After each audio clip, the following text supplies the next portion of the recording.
Sejam bem-vindos ao Nerdologia de História. Meu nome é Felipe Figueiredo, formado em História, colunista, podcaster, youtuber e professor. E torne-se a morte a destruidora de mundos ao ver essa Nerdologia sobre a vida de Robert Oppenheimer e a bomba atômica.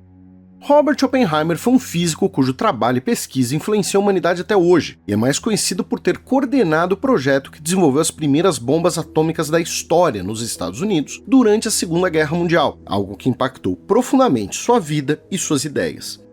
Julius Robert Oppenheimer nasceu em Nova York, nos Estados Unidos, em 22 de abril de 1904, o primeiro filho de Ella e Julius Oppenheimer. Sua mãe era artista e seu pai era um importador de tecidos, e a família teve mais um filho, Frank, em 1912. Os Oppenheimer tinham uma vida bem abastada, colecionando obras de arte e vivendo numa região luxuosa da ilha de Manhattan. A família era judia não praticante e, curiosamente, tanto Robert quanto Frank tornaram-se físicos. No caso de Robert, vindo de uma família abastada, ele estudou em escolas particulares durante toda a sua vida, incluindo a prestigiada Ethical Culture Society School. Nos Estados Unidos, a frequência em escolas particulares é bastante minoritária, ainda mais no começo do século XX, quando era algo reservado para famílias de elite. Na escola, Oppenheimer se destacou tanto em matérias como química e mineralogia e também literatura e francês. Ele concluiu a escola um ano adiantado, mas entrou na faculdade de Harvard em 1921, aos 18 anos de idade, após um ano afastado devido a um problema de saúde. Como parte da sua recuperação, Oppenheimer aprendeu a andar a cavalo e visitou pela primeira vez o sudoeste dos Estados Unidos, incluindo o estado do Novo México, que teria um papel muito importante em sua vida posterior. Oppenheimer iniciou seus estudos em Harvard e se formou em apenas 3 anos, destacando-se em diversas áreas. Embora hoje ele seja mais reconhecido como físico, sua graduação foi em Química. Na faculdade, Oppenheimer adquiriu ou demonstrou algumas características que o acompanharam por toda a sua vida. Ele era tabagista compulsivo, sofria com episódios depressivos e frequentemente usava os estudos como escapismo nesses episódios, ficando dias concentrado, sem contato com muitas pessoas e substituindo refeições por cigarros, algo que cobraria um preço em sua saúde mais tarde em sua vida. Após a graduação, Oppenheimer foi estudar na Europa, dedicando-se à física, principalmente à física teórica, não experimental, já que ele odiava o ambiente de laboratórios, além de ser considerado meio desengonçado por seus professores. O principal deles foi Joseph John Thomson, laureado com o Prêmio Nobel de Física em 1906 por detectar o elétron. Oppenheimer estudou em 1925 em Cambridge e, posteriormente, no Instituto de Física Teórica da Universidade de Göttingen, na Alemanha, sob orientação de Max Born, que viria a ser laureado com o Nobel de Física em 1954. O Instituto era um dos principais centros mundiais de física teórica, e, ali, Oppenheimer demonstrou aspectos mais sociáveis de sua personalidade, fazendo amizades com algumas das principais mentes de sua área. Em 1927, aos 23 anos de idade, ele concluiu seu doutorado e, com seu orientador Max Born, publicaram um artigo que teve grande impacto, mas não será eu que vou saber explicar. Ao retornar para os Estados Unidos, Oppenheimer tornou-se um cientista extremamente concorrido e desejado por várias universidades, estudando temas como mecânica quântica e física nuclear. Até esse período, Oppenheimer tinha uma postura distante do mundo, isolado em um universo de pesquisa. Não se interessava por política, não votava, nem lia notícias. E isso durou até a ascensão do nazismo e do fascismo no início da década de 1930.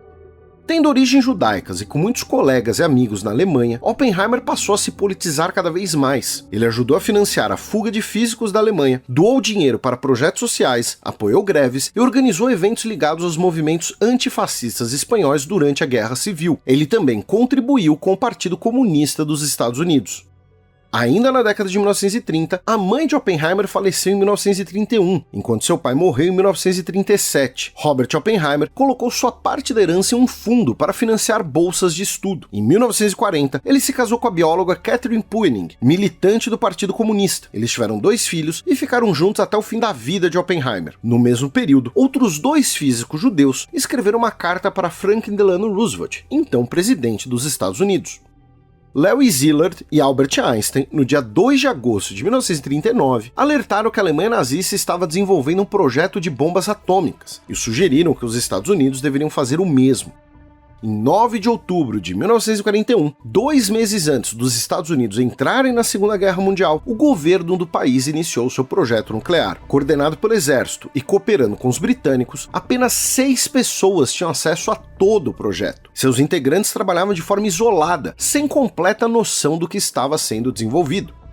Em junho de 1942, o exército dos Estados Unidos estabeleceu o Programa de Engenharia Manhattan, com muitos cientistas de instituições de prestígio, que se tornaria conhecido como Projeto Manhattan. O general encarregado, Leslie Groves Jr., pessoalmente escolheu Oppenheimer para chefiar o projeto. Ele enfrentou muita oposição, primeiro por ser relativamente jovem perante tantos cientistas renomados, mas principalmente por Oppenheimer ser um socialista. Oppenheimer já havia sido investigado pelo FBI e a inteligência dos Estados Unidos recomendou que Oppenheimer não recebesse credenciais para materiais confidenciais, recebendo apenas por ordem direta do general, que se dizia impressionado tanto pela capacidade intelectual quanto pelo caráter prático de Oppenheimer. Foi o físico que sugeriu que, para melhor eficiência do projeto, fosse desenvolvida uma sede centralizada. Em novembro de 1942, os dois homens escolheram um rancho insuspeito no Novo México, região que Oppenheimer conhecia. Ali foi estabelecido o super secreto Laboratório de Los Alamos, que funcionava de fachada sob gestão da Universidade da Califórnia. O laboratório logo tornou-se uma pequena cidade, com mais de 6.000 pessoas em 1945, incluindo cientistas, militares, médicos e familiares. Além de suas tarefas de cientista, como chefe do projeto, Oppenheimer tinha que coordenar questões administrativas e também o trabalho de cientistas e militares, dois grupos que tinham métodos e perspectivas muito diferentes. Foi Oppenheimer que decidiu pelas escolhas de desenho e de material, que resultariam no primeiro teste nuclear da história em 16 de julho de 1945. Ele disse em entrevistas que o teste o lembrou de dois versos do Bhagavad Gita, uma das principais escrituras hindus. Segundo seu irmão, suas palavras foram: "Eu acho que funciona". Pouco depois, ele se demitiu. Ele lamentou que a bomba não ficou pronta a tempo de ser usada contra os nazistas e aprovou o bombardeio de Hiroshima, embora tenha condenado o bombardeio de Nagasaki. Em 1947, Oppenheimer foi eleito presidente da Comissão para a Energia Atômica dos Estados Unidos, propondo o uso civil da energia nuclear. Oppenheimer defendia também o banimento das armas nucleares e temia uma corrida armamentista global. Ele foi destituído em 1952 por seus vínculos com os movimentos socialistas e sofreu investigações e vigilância política pelo resto da vida, incluindo uma audiência pública que afetou sua reputação em diversas instituições dos Estados Unidos.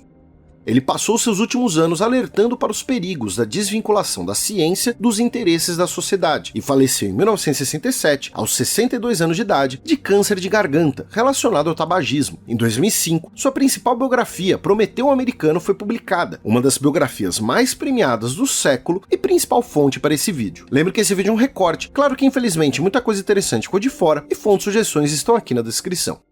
Nos comentários do Nerdologia sobre o levante do gueto de Varsóvia contra a ocupação de Hitler, pediram por um vídeo sobre o levante de Varsóvia. É uma boa pedida, e aproveitamos para esclarecer que os nomes podem confundir, mas o levante do gueto de Varsóvia e o levante de Varsóvia são eventos diferentes. O levante da cidade ocorreu mais de um ano depois, em agosto de 1944. Também comentaram da possível ligação de Attack on Titan com a Segunda Guerra Mundial, e já abordamos isso aqui em um vídeo anterior. Não se esqueçam de curtir e compartilhar o vídeo, ative as notificações de nosso canal para conhecer mais sobre cientistas e até a próxima!